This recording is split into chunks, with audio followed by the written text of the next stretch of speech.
بسم الله الرحمن الرحيم وصلى الله على سيدنا محمد وعلى آله وصحبه وسلم. سبحانك لا علم لنا إلا ما علمتنا إنك أنت العليم الحكيم. اللهم علمنا ما ينفعنا وانفعنا بما علمتنا وزدنا علما نافعا وفقهنا في ديننا يا أرحم الراحمين.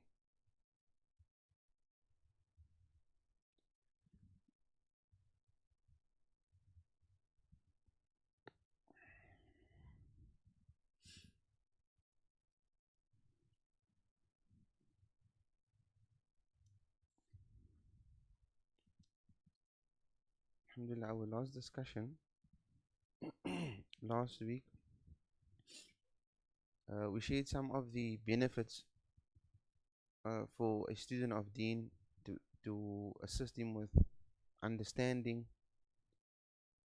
and memorization of the text that he's busy reading, certain adhkar, certain surahs to recite to assist with the memorization, and to also reduce the chances of forgetting what he has read or memorized. And from amongst those advices that we mentioned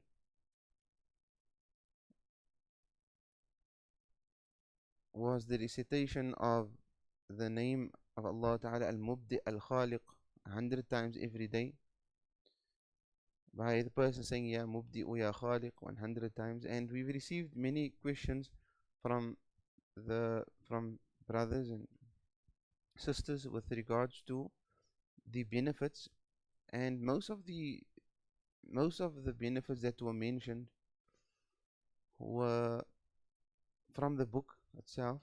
So it was merely me reading and translating the benefits.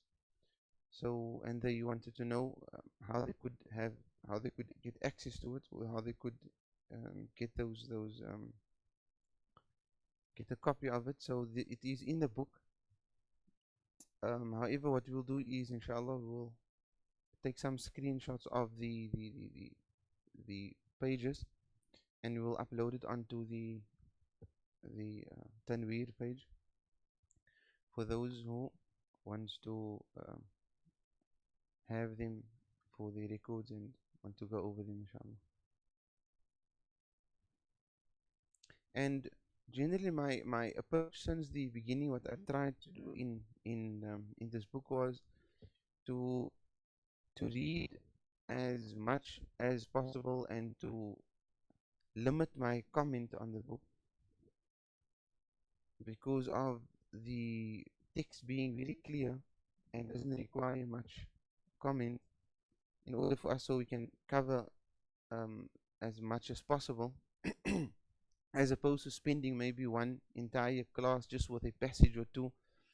So I try to read more and comment less, due to the text being self-explanatory, but there are at times maybe a concept or a principle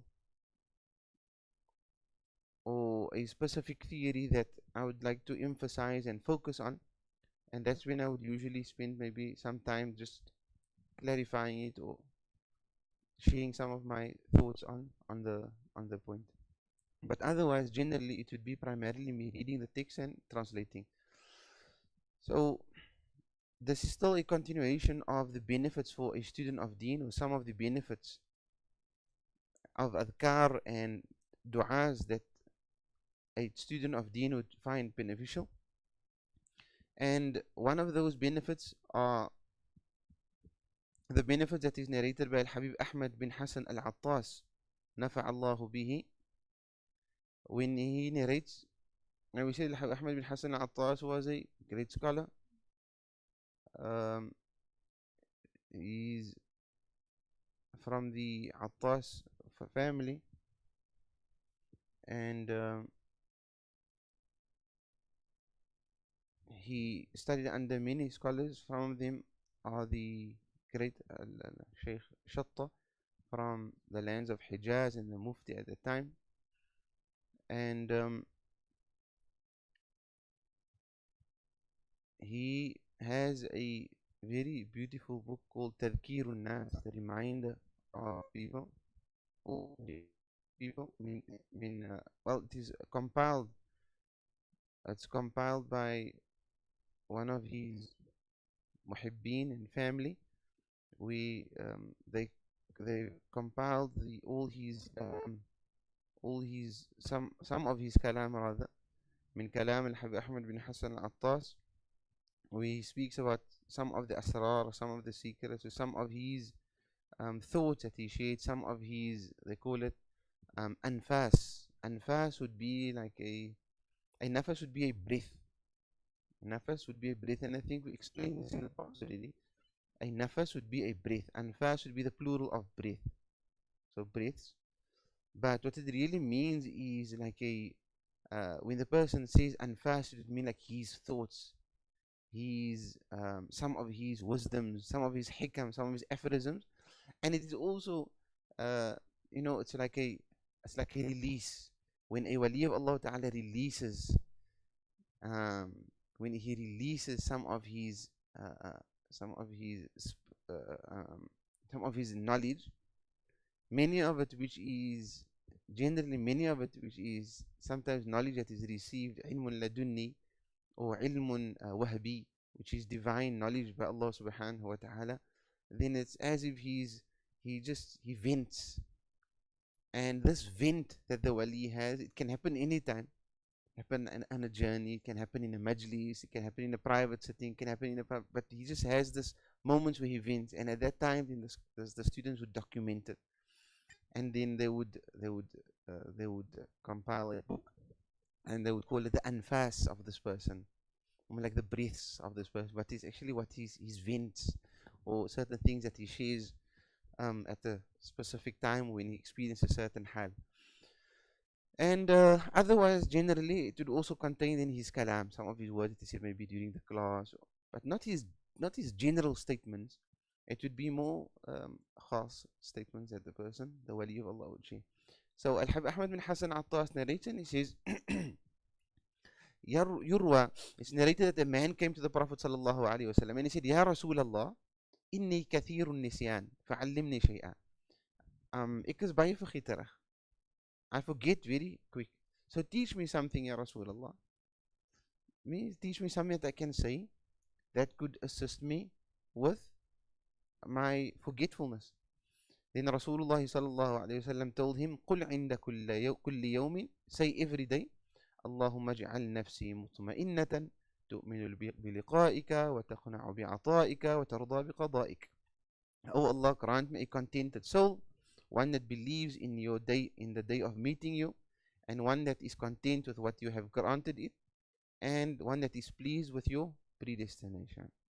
اللهم اجعل نفسي مطمئنة تؤمن بلقائك وتقنع بعطائك وترضى بقضائك. Oh Allah, grant me a contented soul, one that is pleased with your meeting, or one that believes in your meeting, one that is content with what you have given it, and one that is content with what you had given it, and one that is pleased with your predestination. And this one should say 3 times every day. قال فما نسيت بعدها شيئا. The hadith narrated by Imam al-Tabarani in his Mu'jam al-Kabir, he says, and I have not, the companion, the one that came to Rasulullah sallallahu alaihi wasallam, he says, I've never forgotten anything after that. I've repeated it more than once also because we request some followers said that it's a bit too fast for them to write. So I'm just repeating it again for those who want to take notes. But inshallah we will post, like I said, we'll post it on the page as well. فائدة لعدم النسيان أيضا. الحبيب العارف بالله علي بن محمد الحبشي, the author of the famous Simt al-Durar, Sahib Sayun, is buried in Sayun. He says another benefit to keep away forgetfulness or to prevent you from forgetfulness, he says قراءة قوله تعالى, to recite بسم الله الرحمن الرحيم سبح اسم ربك الأعلى إلى قوله تعالى سنقرئك فلا تنسى ويكررها 7. He says to recite Surah Al-A'la, the first 6 verses of Surah Al-A'la. Bismillahir Rahmanir Rahim. يسبح اسم ربك الأعلى الذي خلق فسوى والذي قدر فهدى والذي أخرج المرعى فجعله غثاء أحوى سنقرئك فلا تنسى. Those 6 verses, and you must recite them 7 times. That is a faida for to help with remembering and not to forget. فائدة: يروى عن الإمام علي كرم الله وجهه أنه قال لرجل شكا إليه النسيان. It is also narrated that a person came to Sayyidina Ali radiallahu ta'ala anhu, may Allah subhanahu wa ta'ala ennoble his face,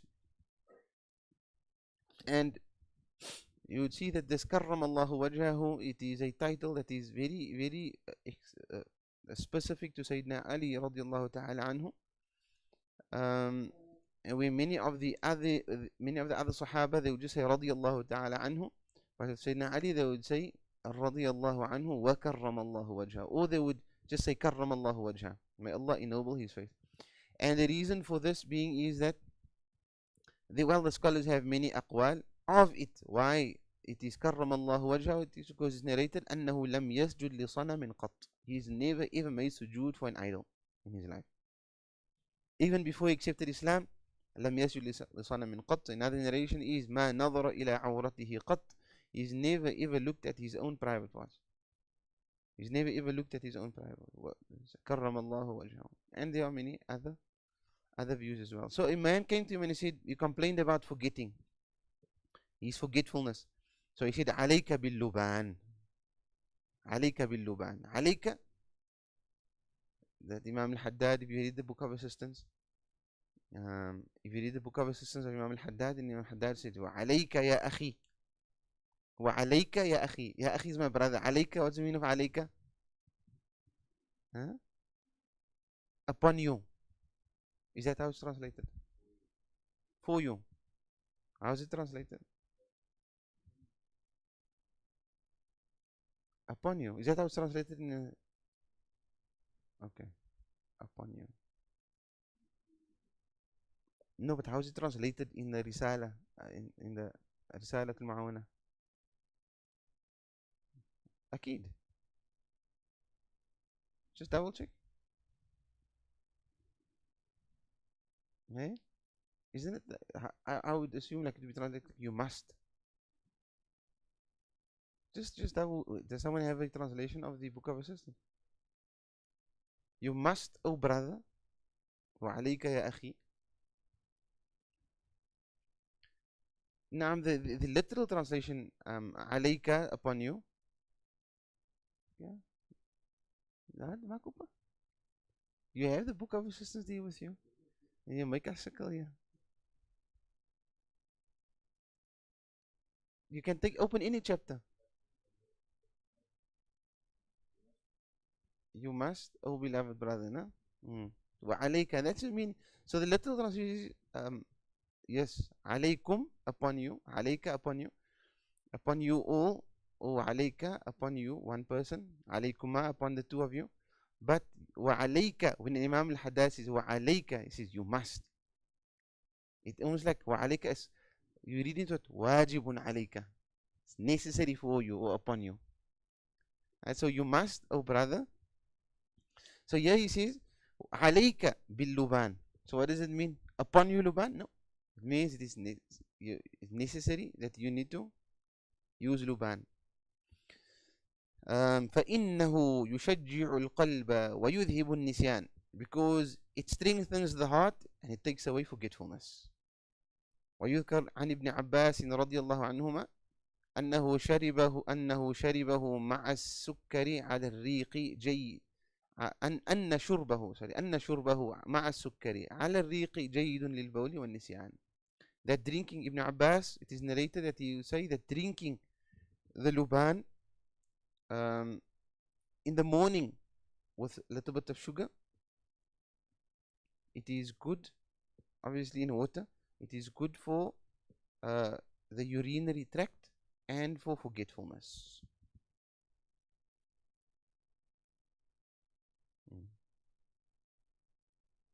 ويذكر عن أنس رضي الله عنه أنه شكا إليه رجل النسيان. أنس بن Malik, a man came to him and complained about forgetting. فقال عليك بالكندر. So he says عليك again. What does it mean? You must use kundur, which is again luban, also olibanum. And olibanum, and then, so which is the luban that we usually burn, that you put on the coals. وانقعه, then he explains how we should use it. He says وانقعه من الليل. Soak it, or let it soak in during the night in water. فإذا أصبحت, when you wake up in the morning, فخذ منه شربة على الريق, then drink it immediately on an empty stomach. فإنه جيد للنسيان, because it is good to prevent forgetfulness. Alright? So drinking it, soaking it the night before in some water, and drinking it on an empty stomach. That's luban. It is not, it's a specific type of luban also. It's not any type of luban. It's the more yellowish one generally, but it is the one that is cleaned. You have different types. You have the yellow one that's still, there's many things that are attached to it that they usually use for the burning of the bukhur. Right? And it is also, it is nated innahu, it is good لطرد الجن bukhur. The luban specifically is good to keep away, to repel the jinn. But there is a specific one that is more refined, that is cleaned from all the debris around it. That one is you soak it in water and then drink it the morning on an empty stomach. وذكر أيضا أنه قد يورث النسيان أشياء بالخاصية. And then it's also narrated that there is a few things that brings about forgetfulness. كحجامة نقرة القفاء. One of it that causes يورث, mean in waratha is to inherit. يورث, it brings about, it causes forgetfulness. Hijama, doing cupping at the back of your neck, meaning constantly doing cupping at that point, at the back of your neck. That is naqrat al-qafa, which is the back of the person's neck.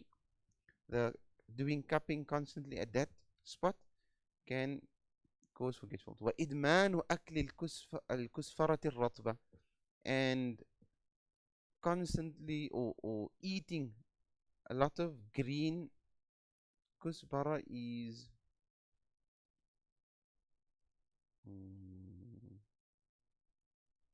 I get confused with the names of the. It's not celery. It's something like celery. Not parsley. It's, what's the other one that they use? Dania. Eating green dania all the time. Like the green, they call it the actual leaf, eating that dania, on a idman, like almost like being addicted to eating that. Not the way we put it in our food and so on. والتفاح الحامض, and a very sour apple. وكثرة الهم والغم, and stress and worry. والنظر في الماء الواقف, and looking at stagnant water that's stagnant, looking at stagnant water. والبول فيه, and urinating in that stagnant water. والنظر إلى المصلوب, and looking at someone who's crucified, someone who's being crucified, crucified. Yeah. والإكثار من قراءة ألواح القبور, and reading the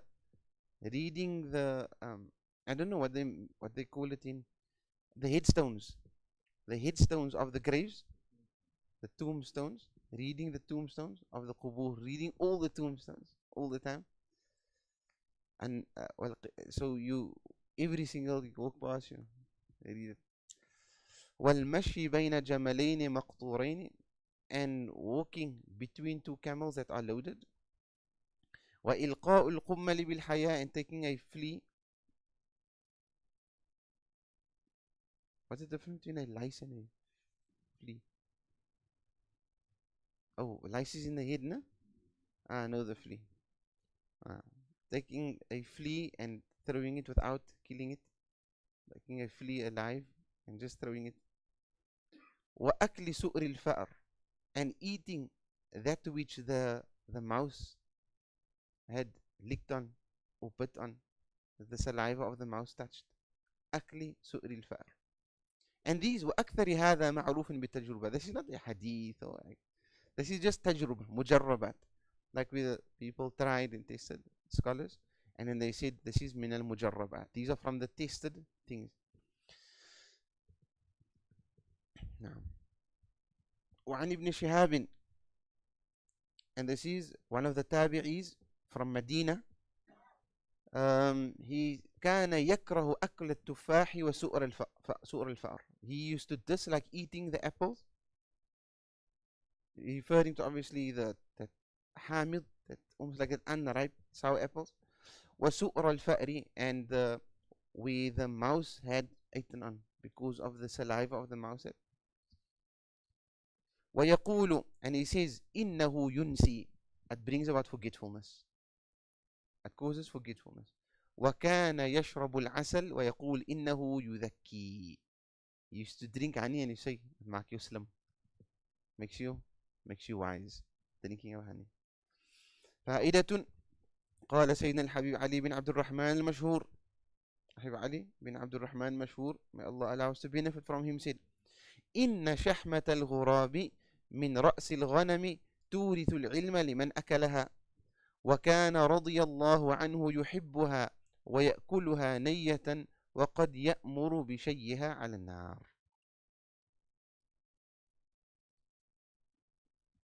It is narrated that Sayyidina al-Habib Ali bin Abdul Rahman al-Mashhur, he used to eat, so this shahmat al-ghurab, literally, if you translate it, it means the fat of a crow. The fat of a crow. But obviously it cannot be that. So he says shahmat al-ghurab min ra's al-ghanam, the fat of a crow from the head of a goat or a sheep. And then I was like battling with the meaning of this because I couldn't find it in the dictionaries. So shahmat al-ghurab is basically it is a part of the head of the goat or the sheep, but it's a part that contains fat or meat and fat, and it's called the crow fat, but it's a part of the head of the sheep. It's not the fat of the bird. And then I was asking because while I was looking, so there was a post that was on Facebook and it was translated into I think it's Indonesian. I was asking some of my friends if they can translate it to me in Indonesia, and then they sent me the translation. They said that it is the back of the head of the sheep. Let me just get the exact translation for you. He says it is the fat at the back of a sheep's head. Its nutritional benefit for the intellect. It has nutritional benefit for the intellect. Now, so that is the meaning. So Ali bin Abdul Rahman Mashhur used to like to eat the fat at the back of the head of the sheep, and he used to say it is تورث العلم. It has nutritional benefits, and it assists with ilm, with the intellect for the person who consumes it. And he used to at times, radiallahu anhu, used to eat it just as is, unprepared, and at times he would grill it on the fire.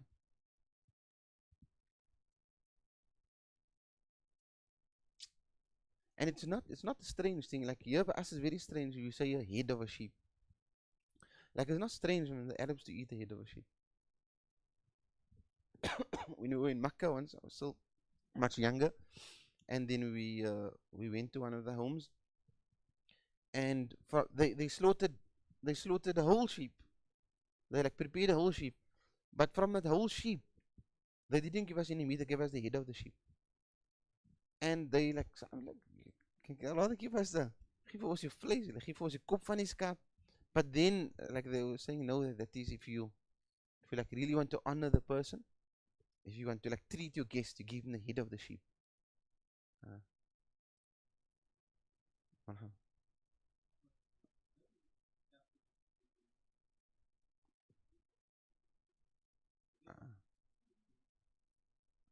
Uh, that's not strange.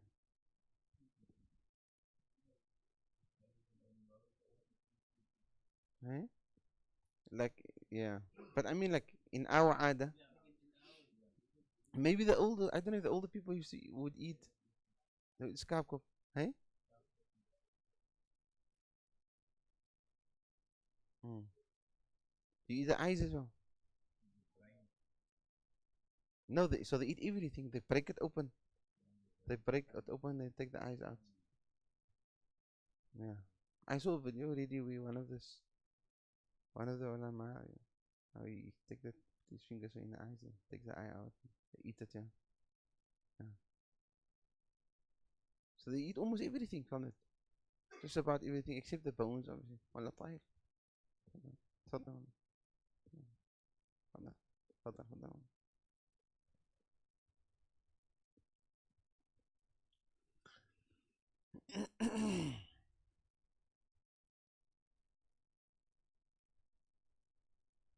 وقال نفع الله به قال بعض العلماء الحبيب علي بن عبد الرحمن مشهور said some of the ulama said إن الصبي صاحب الرأس الكبير يكون عالما.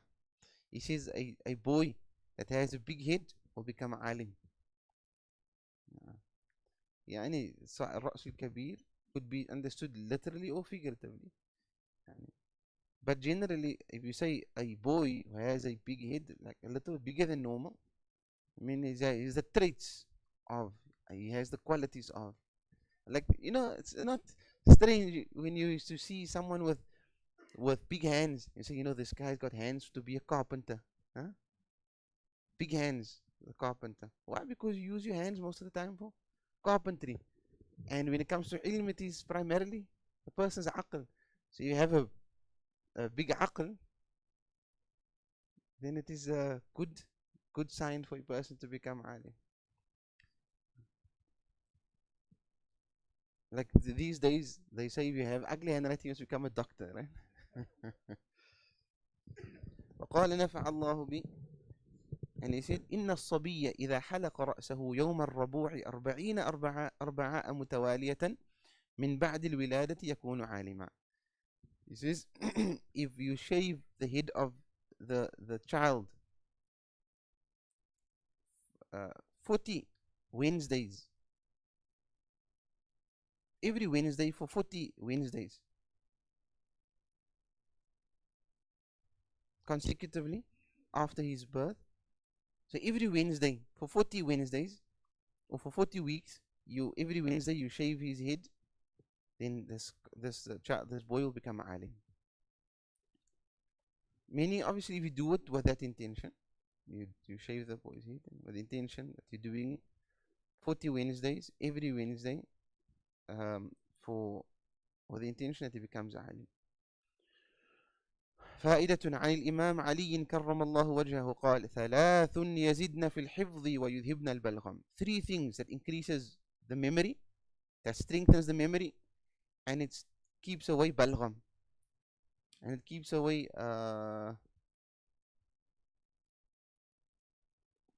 phlegm. It keeps away phlegm. السواك, the using of the siwak, والصوم, and fasting, وقراءة القرآن, and reading the Quran. Using the siwak, fasting, and the reading of the Quran keeps away phlegm, and it assists with improving one's memory.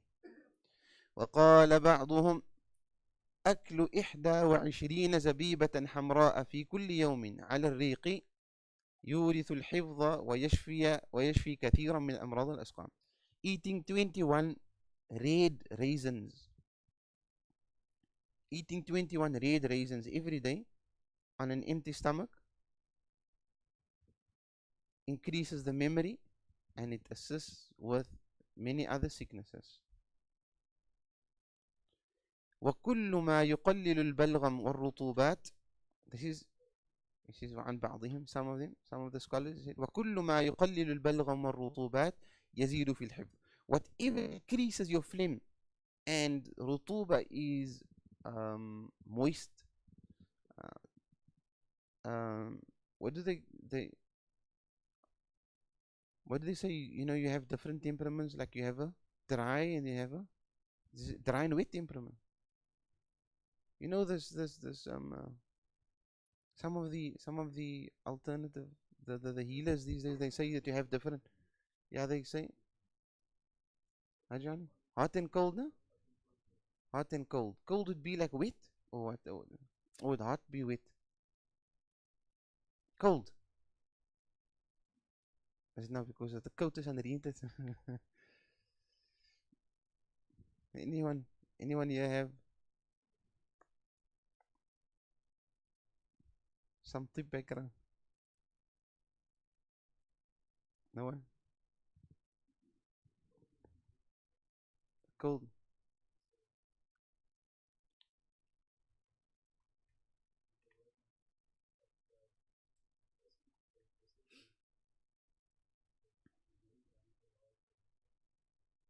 Mm. Mm. Mm. Die dokter is er nie eens wel. Die dokter is er nie eens, jy moet mos weet hè.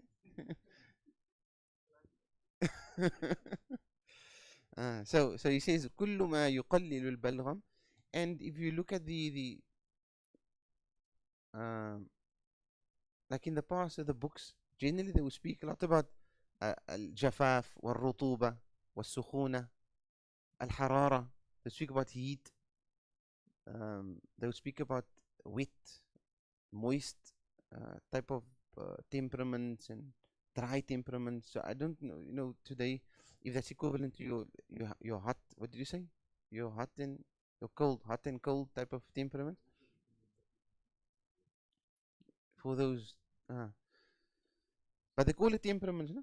Or your dispositions, or however they call it. وكل ما يقلل, however, he says whatever decreases your phlegm, and what decreases the moist, I'm going to literally translate now, the moistness in one's body increases your memory. And whatever increases your phlegm and the moistness in your body increases forgetfulness.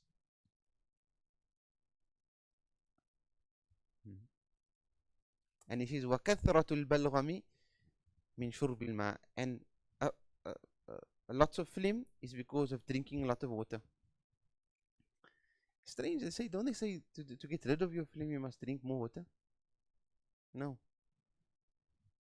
وكثرة البلغم, they say lots of phlegm is because of drinking lots of water. وكثرة شرب الماء من كثرة الأكل, and the reason why you have to drink a lot of water is because you are eating a lot, because of overeating. So people are drinking too much water. والسواك يقلل البلغم ويزيد في الحفظ والفصاحة. The using of siwak decreases your phlegm, and it increases your memory and your eloquence. وكذا أكل الزبيب, and likewise would be eating raisins. والخبز اليابس, and dry bread. It decreases your phlegm. ومما يورث النسيان كثرة الهموم والأحزان في أمور الآخرة. And what also causes forgetfulness is over worrying and being over concerned with regards to your worldly affairs. وكثرة الاشتغال والعلائق, and constantly being occupied and having concerns with regards to the dunya. Constantly being occupied with the dunya. It also causes forgetfulness.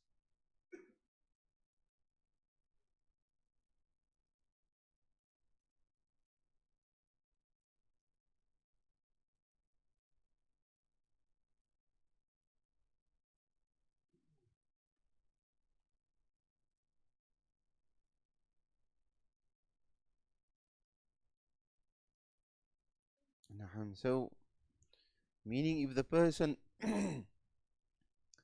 if the person does not over concern him or overburden himself with his worldly affairs, then it is also a means of assisting him to retain his memory or increase his memory.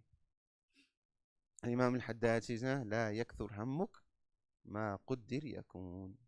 Don't be over concerned and overburdened about the worldly affairs. ما قدر يكون. What is decreed will happen. There's no way away from it. لا الذي لغيرك, that which is intended for someone else, لا يصل إليك, will not come to you, will not reach you.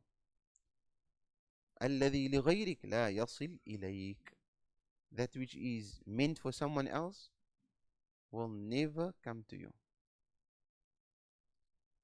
Even if you go early, even if you do what you want to do, if you try whatever you want to do, if it's not meant for you, it will not come to you.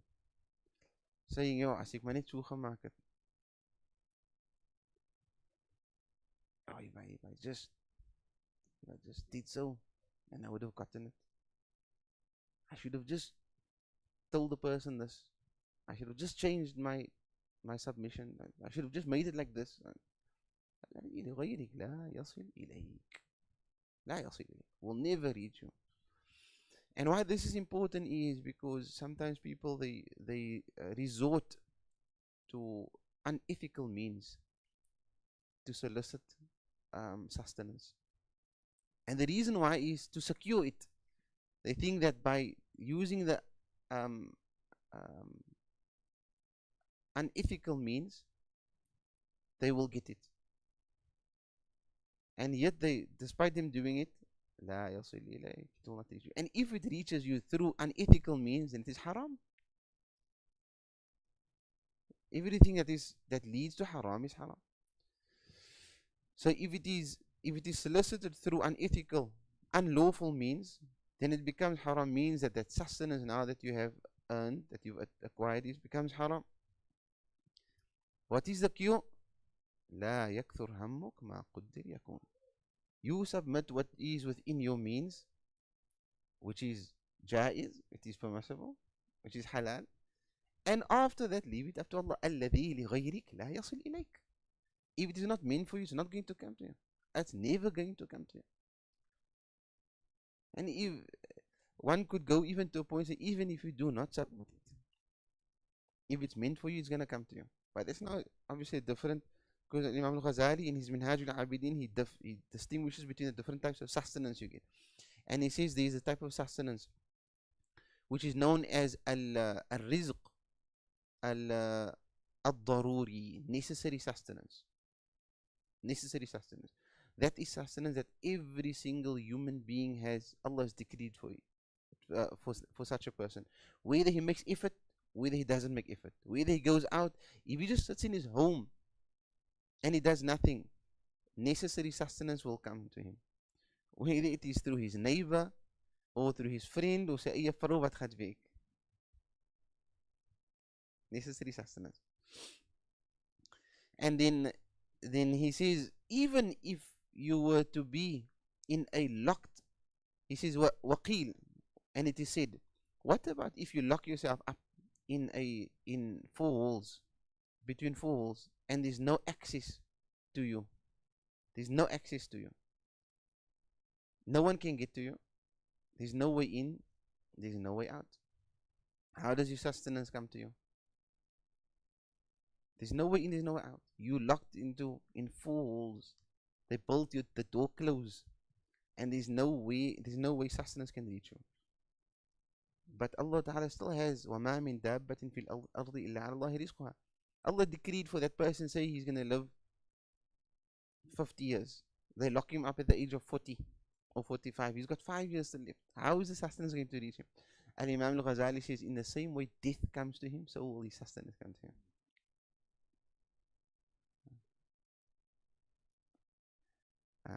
The example is given of Sayyidatina Maryam. Zakaria was the only one, Nabi Zakaria is the only one that had the key to her room. كلما دخل عليها زكريا. It is an elevated.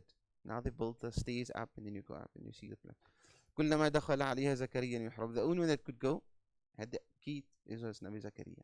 And then he used to give her the sustenance, lock the door, and then come back again when he needs. And when he comes in, then he sees things that he never brought. I didn't bring you this and that and that. And أين مريم أنى لك هذا? Where did you get this from? قالت هو من عند الله. So the excessively being concerned and over concerned with dunya, and then he says ahzan, being sad because of dunya, meaning the loss of wealth, losing wealth and being in a state of sadness, or as we call these days depression. Yurithu nisyan, it causes forgetfulness. So Imam al-Haddad says in that same poem, he says الذي لغيرك لا يصل إليك, what is intended for other than you will not reach you. والذي قسم لك حاصل لديك, and that what is meant for you will come to you undoubtedly, without any doubt is going to come to you. Now he says كثرة الاشتغال, always being busy, occupied with dunya makes you forget. So what does Imam al-Haddad tell us? He says فاشتغل بربك, preoccupy yourself with your Rabb. Preoccupy yourself with your Rabb. Amazing. Imam al-Haddad's his works, some of them say that they say the zubda, the cream of Imam al-Ghazali's work was Imam Haddad's, is in Imam Haddad's books. So Imam Haddad took the cream of Imam Ghazali's, all his works, the Ihya and the Arba'een and the Minhaj and the Bidayat al-Hidayah. He took the cream of those works and he put it in his books. So he said, if you read the books of Imam al-Haddad, then you've taken the best of Imam al-Ghazali's books. And others say that Imam al-Haddad, he's placed the secrets within his books, and he covered it with the clothing of wording. He's placed the secrets within his books, and he covered it with a cloak of wording, of kalam, of text. So he says, so the person who reads it, he reads the words, but he's actually getting the secret behind that, the ilm. Amazing. So I was thinking when I was reading that, statement, I don't recall who said it. One of the senior Habaib was saying it. It could be student Ahmad bin Zain al-Habshi. But when I was reading that, and then I was thinking, two things came to mind. The first thing was the book of assistance of Imam al-Haddad. That book, Habib Umar was saying once in one of the classes, Habib was saying that the book of assistance, one of the ulama who was like a great alim and so, and he went to Tarim, and then he wanted to read a book to one of the senior Habaib. And so the Habib told him, you can bring the book of assistance and read. فكأنه استصغر. يا حبيبي, book of assistance, رسالة المعاونة, because it's like a small book. Like you could read like the Minhaj or Bukhari or some big text. They told him, like, read the book of assistance. So the Habib told him, do you know who wrote it? Do you know who's the author? He says, the author is Imam Abdullah bin al-Haddad. He says, do you know who he wrote it for? You know who he wrote it for? He wrote it for his student, Al-Habib Ahmad bin Zain al-Habshi. This is a Arif of Allah, a knower of Allah, writing to another knower of Allah. What do you think? What would be the type of correspondence between the two of them? It's not like it's a normal person. Say a Arif of Allah, someone who knows Allah, a knower of Allah, a wali of Allah, who writes to another knower of Allah. What is the type of correspondence? So when I was thinking about this now, and in conjunction with that statement that said that Imam al-Haddad placed his secrets in his books and he covered it with a cloak of wording. So I was thinking it's almost like a I don't know what you call it now, but it's like a message that needs, that you get, and you have to decipher the message. So if you've, I don't know if you ever went to a there is a place here on waterfront where you go into a room, and then you must like take clues, and then it's like an escape room or something. Then you have to look at the clues, and you try to unlock your next thing in order to get out of the room. But it's like a game, right? So you have a certain time, and then you must unlock certain clues. So then there's like a message, like a sentence, and then you must like from the sentence say take two letters and so on, put it together, and that is like your clue for your next thing. So I was thinking like Haddad's books is probably something similar to that, but then I wouldn't know because it's for the awliya of Allah Taala who has inner sight. So if you were to read the book, if you were to read it, then to us we're reading, or to me I'm reading now a text. I'm reading a text, but within the text there is a hidden message. So I don't know what the hidden message is, and I don't. The person who's able to understand the hidden meaning, who Allah gives that type of understanding, will understand it. But as for an ordinary person like myself, when I read it, I don't know that it contains a hidden message. But the fact that I read the sentence means that I get the barakah of that hidden message. I don't know if it's clear what I'm saying. So, مثلا now, Imam al-Haddad says, وَعَلَيْكَ يَا أَخِي, and you must, oh my brother, do so and so and so and so. So, in apparent, it sounds to me like it's an instruction that Imam al-Haddad is saying, I must be punctual on performing Salat al-Duha, and the most Salat al-Duha is so much rak'ahs, وَأَقَلُّهَا, the least is so much. I say, oh, mashallah, jazakumullah, make amal on it. But that is the apparent, that's the zahir, that everyone sees. If the kafir opens a book, he's going to see the same message. He's going to understand the same meaning.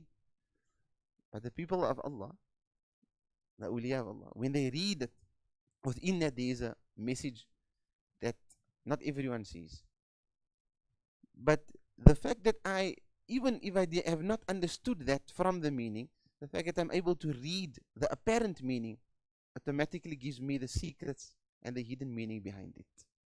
And that is why they say that Imam al-Haddad placed his secrets within his books. They say Al-Imam, Shaykh Abu Bakr bin Salim, his secrets runs in his progeny.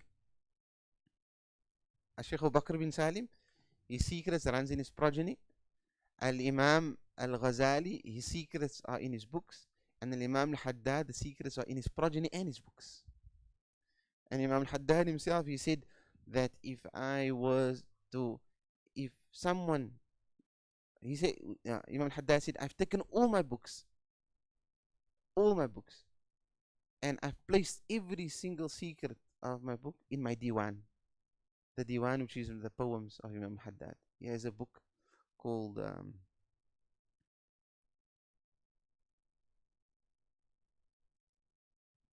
diwan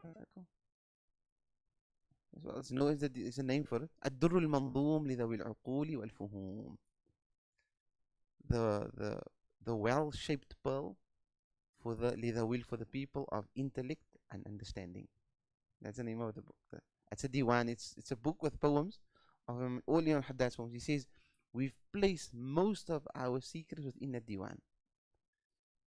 And they say the person who reads it with understanding, it suffices him on his path to Allah subhanahu wa ta'ala. Others say between the nasaih of Imam al-Haddad and Imam al-Haddad's diwan and his book النصائح الدينية, the diwan of Imam al-Haddad, in another book. He says within that 3 books there's everything a salik needs to reach Allah subhanahu wa ta'ala. Religious counsels, Imam al-Haddad's diwan, and another book that I forget now because of my being occupied with the dunya. I forget so much.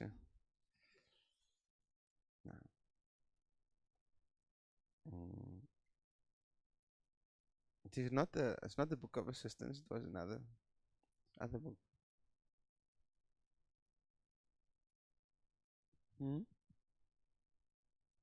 No, it's not the adab. It's also not lives of men. Um,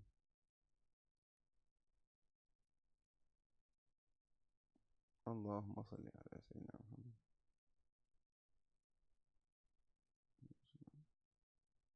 اللهم صل على سيدنا. Can't remember now.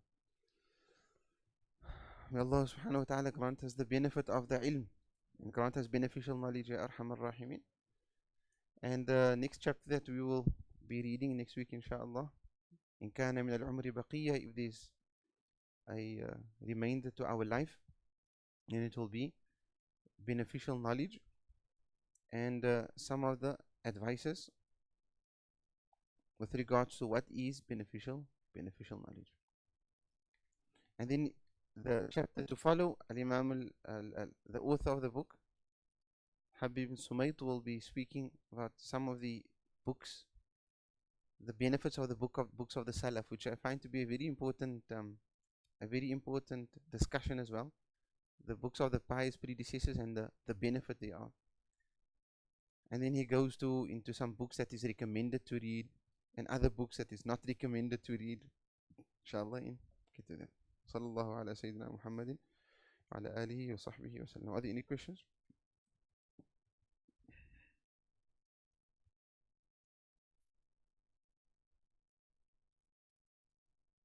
Any questions?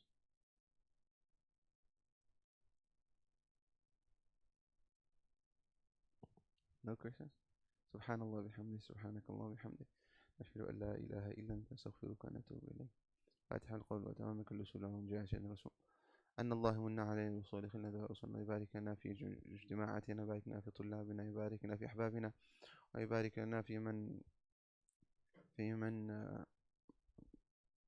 الحاضرين وفي السامعين وفي جميع المسلمين بركة تامة، ويدخل السرور على قلب سيدنا محمد صلى الله عليه وسلم، يربطنا به ربطا لا ينحل أبدا في الدنيا والبرزخ يوم القيامة، ويجعلنا جميعا تحت لوائه يوم القيامة، يا أرحم الراحمين. يا أرحم الراحمين، يسر بنا قلب حبيبنا محمد صلى الله عليه وسلم وقلوب مشايخنا، واجعلنا من أبرك خلقه لخلق من أنفع ينفعنا بخاصة خاصة بعامة عامة، واشف مرضانا وعاف مبتلانا وفك أسرانا، ويفرج كروب المسلمين في المشارق والمغارب، يهيئ لهم جميعا سبل المآرب، ويلحقنا وإياهم بأطيب الأطيب الأطيب رب صلى الله عليه وسلم، ويسقينا من يده الشريفة شربة هنية مرية لا نظمأ بعدها أبدا، ويتوب علينا توبة نصوحا، يطهرنا بها قلبا وجسما وروحا، يغفر لنا ما مضى، يحفظنا فيما بقي، ويجعلنا قرة عين لسيد الكونين، ويربطنا بكتابه، ويجعل كتاب الله سبحانه وتعالى، واجعلنا من التالين لكتابه آناء الليل وأطراف النهار، متابعين لسنة حبيب محمد صلى الله عليه وسلم في السر والإجهار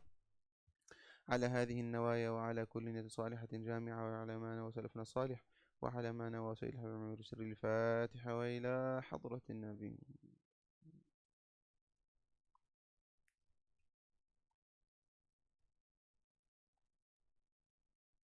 قبل منا إنك أنت السميع العليم، وتب علينا إنك أنت التواب الرحيم، اهدنا وفقنا حتى صلى الله عليه وسلم.